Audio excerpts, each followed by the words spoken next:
আসসালামু আলাইকুম। আমি জয় বলছি। আপনারা জানেন যে গত ১.৫ বছর ধরে এই অবৈধ ইউনূস সরকার অবৈধভাবে ক্ষমতা দখল করে আছে। গত ১.৫ বছরে তারা আমাদের অর্থনীতি শেষ করে দিয়েছে। গত ১.৫ বছরে বাংলাদেশে কোনো আইন শৃঙ্খলা নেই। যত জঙ্গিদেরকে আমাদের আওয়ামী লীগ সরকার গ্রেফতার করেছিল তাদেরকে তারা জেল থেকে ছেড়ে দিয়েছে। স্বাধীনতার চেতনা তারা চেষ্টা করে মুছে ফেলছে, বাংলাদেশের ইতিহাস মুছে ফেলছে। তারা বঙ্গবন্ধু বাসা, যেই বাসা, সেই ঐতিহাসিক ৩২ নম্বর বাসা যেখান থেকে আমাদের স্বাধীনতা ঘোষণা হয়, সেই বাসাকে তারা ধ্বংস করে ফেলেছে। আর সবশেষে তারা এখন জামাতি রাজাকারদের হাতে দেশটাকে তুলে ধরার চেষ্টা করছে। এখন রাজাকাররাই ক্ষমতায়। এখন তারা চেষ্টা করছে বঙ্গবন্ধুর কন্যা প্রধানমন্ত্রী শেখ হাসিনাকে বিরুদ্ধে অবৈধভাবে আইন বদলায়, মিথ্যা মামলায় গায়ের জোরে সাজা দিতে। তাতে কোনো লাভ হবে না। তবে আমাদের দেশের ভবিষ্যৎ এখন অনিশ্চিত। দেশটাকে রক্ষা করতে হবে। আপনারা যদি এই ভয়ঙ্কর পরিস্থিতি থেকে বের হয়ে আসতে চান, আপনারা যদি চান যে বাংলাদেশ আবার সেই উচ্চ অর্থনীতিতে পরিণত হতে থাকুক, আপনারা যদি চান যে বাংলাদেশে আইন শৃঙ্খলা থাকে, বাংলাদেশে জঙ্গিবাদ না থাকে, বাংলাদেশে রাজাকাররা যাতে ক্ষমতায় ফিরে না আসে, যাতে আমাদের স্বাধীনতার যুদ্ধ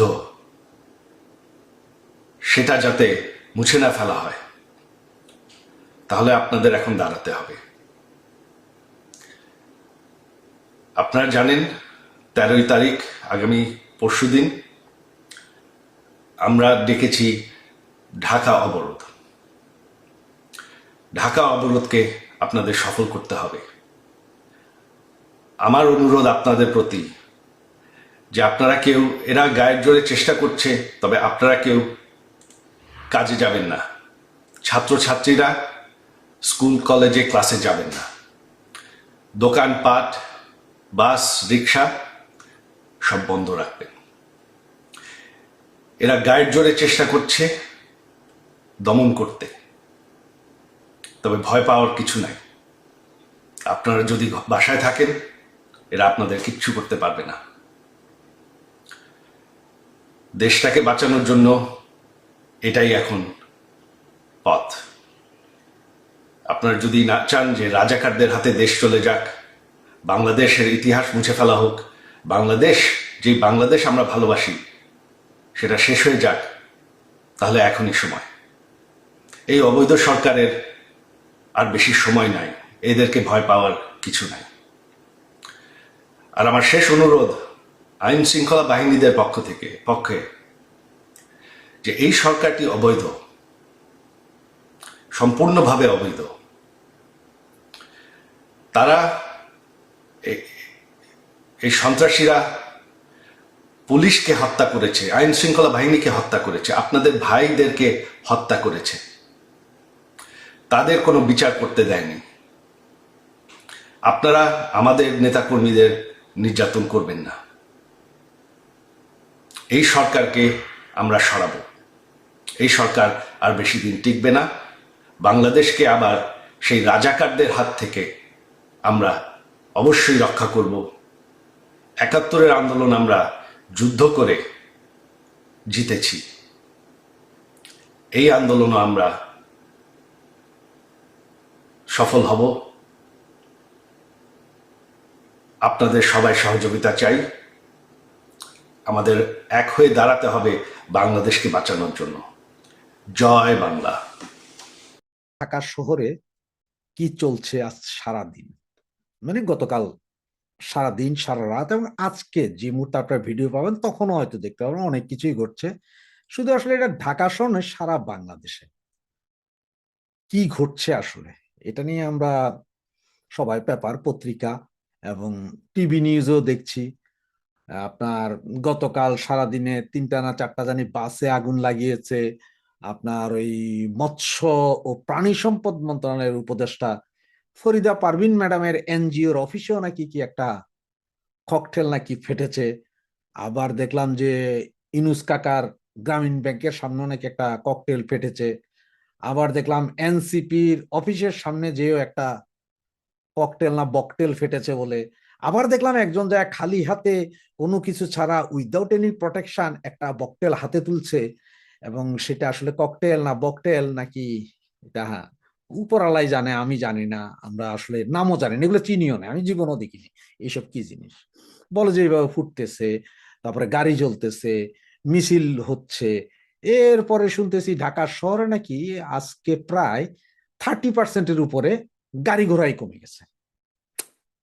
এখন হঠাৎ করে আজকে থেকে গাড়ি ঘোড়া কমলো, এটা তো বুঝলাম না। লকডাউন তো বলছি 30 তারিখ, যে 13 তারিখ, যে লকডাউন 13 তারিখে ভাই সকাল 6টা থেকে আপনার সন্ধ্যা 6টা পর্যন্ত গাড়ির চাকা ঘুরবে না, দোকানপাট খুলবে না, এরকম একটা যে লকডাউন লকডাউন একটা ভাব নিবেন।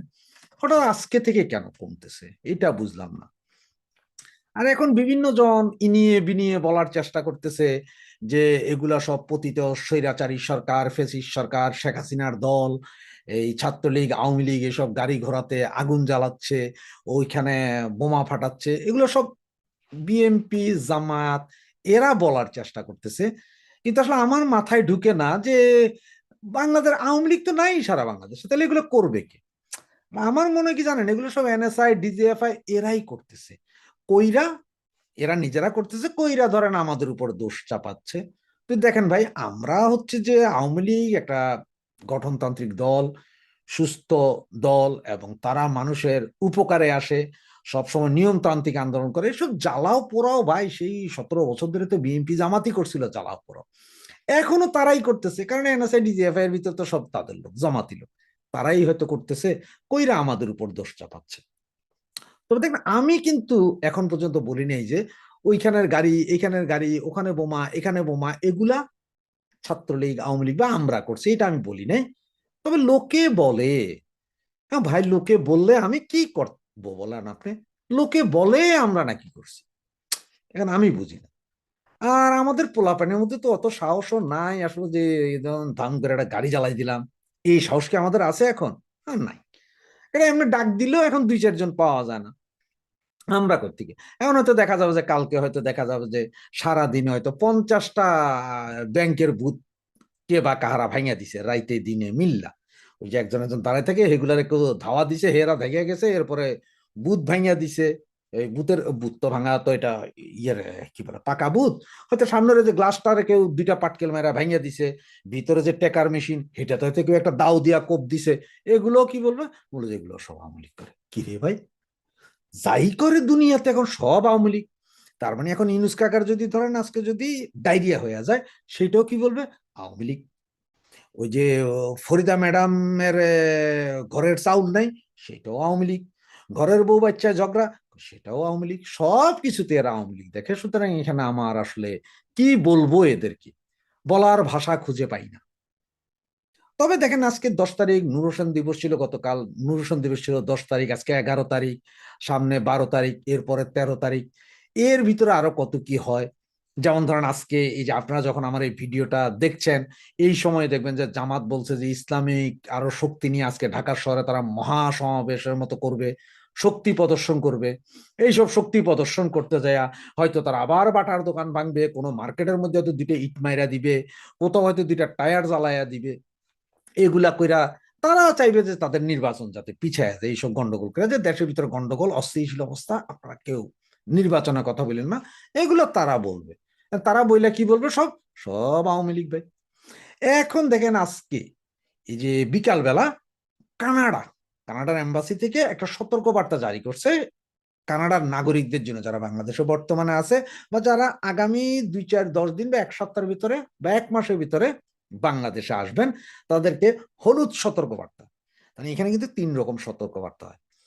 হলুদের পরে যখন ওদের কমলা কালার যাবে গা, ওইটা হচ্ছে যে ভাই মহা সতর্কবার্তা, মানে ওই যে আমাদের দেশে যে 10 নম্বর সিগন্যাল আছে ওই রকম। আর হলুদ সতর্কবার্তা হয় 8.5-এর পর্যায়ে পরে। এরা বলছে যে দেশের পরিস্থিতি খারাপ, বাংলাদেশের পরিস্থিতি খারাপ, এই সে, সুতরাং তোমরা কেউ এই মুহূর্তে বাংলাদেশে আইসো না, নিরুৎসাহিত করতে, যারা আছেন তারাও শর্ট করে চলে যান, কারণ কখন কি হয়। এটা কানাডার এম্বাসি। এখন হয়তো কালকে সকালে কেউ যে এইটাও শালার ফ্যাসিস্ট আওয়ামী লীগই করাই দিছে কানাডারে বলছে। কারণ হচ্ছে যে আমাদের ওই যে উপদেষ্টা, স্বরাষ্ট্র উপদেষ্টা, উনি বলছে বাংলাদেশের নিরাপত্তার কোনো ঝুঁকি নাই, বাংলাদেশ ওয়েল অ্যান্ড গুড, আমরা খুব ভালো লোক, আমরা খুব ভদ্র লোক, এখানে কোনো নিরাপত্তা ঝুঁকি হবে না, সুতরাং আপনারা সবাই থাকতেন, নাচেন, গান, ড্যান্সিং করেন, কোনো সমস্যা নেই। কিন্তু কানাডা এটা জারি করে দিল। এখন এটা কানাডা যেহেতু জারি করছে, এরপর হয়তো ইউরোপীয় ইউনিয়ন জারি করবে 2-1 দিনের ভিতরে, সারা পৃথিবী থেকে হয়তো সবচেয়ে শক্তিশালী 50-60টা দেশ জারি করে দিবে। এদিকে শুনতেছি চায়নাও জারি করে দিছে একই ঘটনা। কি যে হইতেছে আমার ভাই মাথায় ঢুকে না।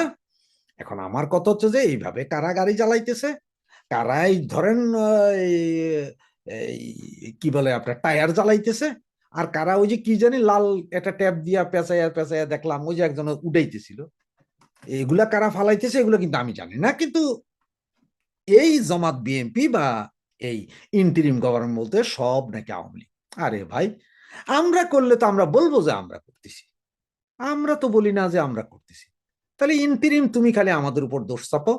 একটা কথা খেয়াল করেন, এই যে লাল ওই যে ট্যাপ দিয়ে পেঁচানো, না জানি কাপড় দিয়ে পেঁচানো, যে লাল একটা তুলতেছে, ফেসবুকে দেখছি আমি আর কি, এইটা যদি ভাই ওই বেটা, তো মনে হয় ওই বেটা নিজেই ফালাইছে, নাহলে হে কেমনে বুঝলো যে এটা খালি হাতে তুলে রাখে? ভাই এটা বোম কইছে সবাই, এটা হলে তো আমি আরো 30 মাইল দূরে থাকতাম।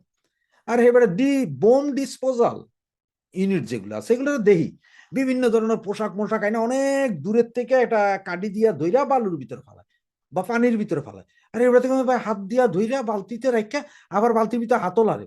ওরে ভাই, একই কাজ কারবার, তার মানে হেরাই মারছে, এরাই জানে যে এটা কেন, এটা আসলে কি ভয় দেখানোর জন্য না কি জিনিস, সন্দেহের বিষয়।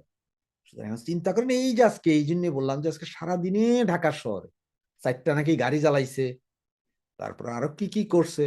এখন আগামী 2 দিন ভাই আরো কি কি হয় আল্লাহই জানে, আমি জানি না। কিন্তু ওই যে আপনাদের বললাম যে হয়তো দেখা যাবে যে কালকে সারা দিনে বা সারা রাইতে মিল্লা কোনো কোনো এরিয়াতে ওই যে 1জন বা 2জন মোটরসাইকেল একটাতে বইবো, কোনো নাম্বার প্লেট নাই, মাথায় টুপি আছে, চোখ ছাড়া কিছু দেখা যাইব না, এটা লাডি লেয়া যাইয়া পয়লাটা বাড়ি দিব ওই যে গ্লাসের ভিতরে, গ্লাস ভাঙ্গিয়া গেছে, এরপরে যে মেশিনে যেখানে আমরা টেকা তুলি সেই মেশিনের উপর 2-3টা বাড়ি দিব, মানে সেই গ্লাসটা ভাঙ্গিয়া গেছে। আলার এবার ব্যাংক টেকা নাই, এবার এই ব্যাংকের মেশিন বহাও, সারা দেশে যদি এরকম 20-50টা এরা ভাঙ্গা দেয়, একটা প্যানিক তৈরি হইব। এগুলা যে ভাই কারা করতেছে আমি জানি না ভাই, কিন্তু ইন্ট্রিম কইতেছে সব নাকি আমরা করতেছি, কিন্তু আমরা এগুলা করি না। মানে এটা অবস্থাটা কিরকম জানেন? অবস্থাটা হচ্ছে ওই যে বাংলাদেশে বিদেশি কেউ মরলে কয় যে রর দোষ, রাশিয়ার দোষ, আবার